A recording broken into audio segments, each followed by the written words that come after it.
Wali Malamatiyah ini punya trauma dengan iblis. Kalau di kalangan kita, di kalangan orang-orang awam, justru setan itu menggodanya masih perkara-perkara yang ringan, yang recehan, yang jelas-jelas nyata aja, perkara halal haram, larangan atau anjuran, sudah selesai. Tapi kalau di kalangan ulama, di kalangan orang-orang alim, setan ini membungkus kejahatannya dalam perkara kebaikan. Ucapan setan itu kepada seorang ulama itu yang terlihat baik, dengan kata-kata nasihat-nasihat yang baik.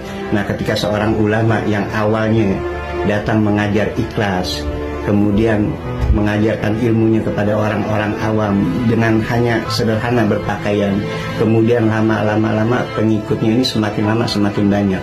Nah, tiba-tiba setan masuk di situ mengajak ulama dengan lembut tapi penuh tipu daya. Setan mengajak ulama itu dan berkata, wahai fulan, kalau engkau ingin banyak pengikutmu, ingin banyak murid-muridmu, maka berhiaslah untuk orang banyak. Perbagus diri engkau di depan orang banyak.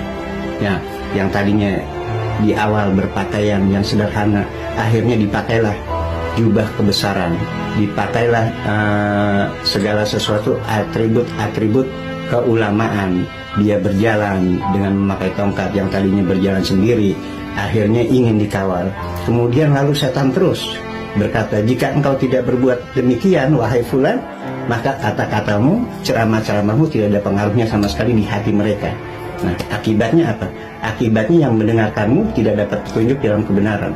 Terus ulama ini berusaha disanjung-sanjung oleh setan, seolah-olah setan ini mendukung si ulama ini untuk menonjolkan diri dengan sifat yang ria, berpenampilan lain dari yang lain agar diterima oleh orang banyak, dapat menikmati segala fasilitas-fasilitas kemegahan, kemewahan.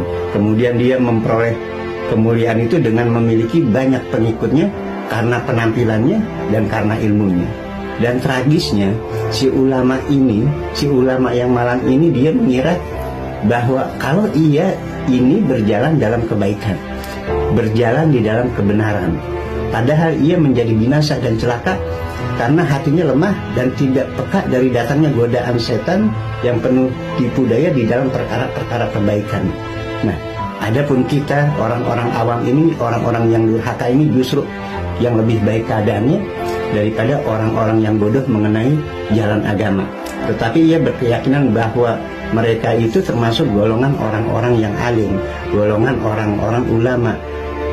Karena orang awam itu yang durhaka itu, dia mengakui kelalaian, dia berdosa, lalu ia bertobat dan meminta ampun kepada Allah, selesai.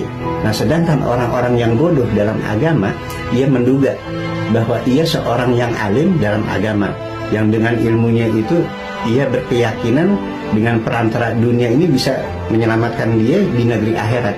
Kemudian ia tidak bertaubat selamanya dan tidak memohon ampun kepada Allah sampai ia meninggal dunia, kecuali ulama-ulama yang telah dipelihara hatinya oleh Allah Subhanahu wa Ta'ala. Nah, inilah yang dijaga oleh ulama-ulama batin dan orang-orang Malamatiyah, yang akhirnya mereka lebih menyembunyikan diri agar selamat hatinya daripada penyakit-penyakit hati di dalam dirinya ini. Wallahu a'lam.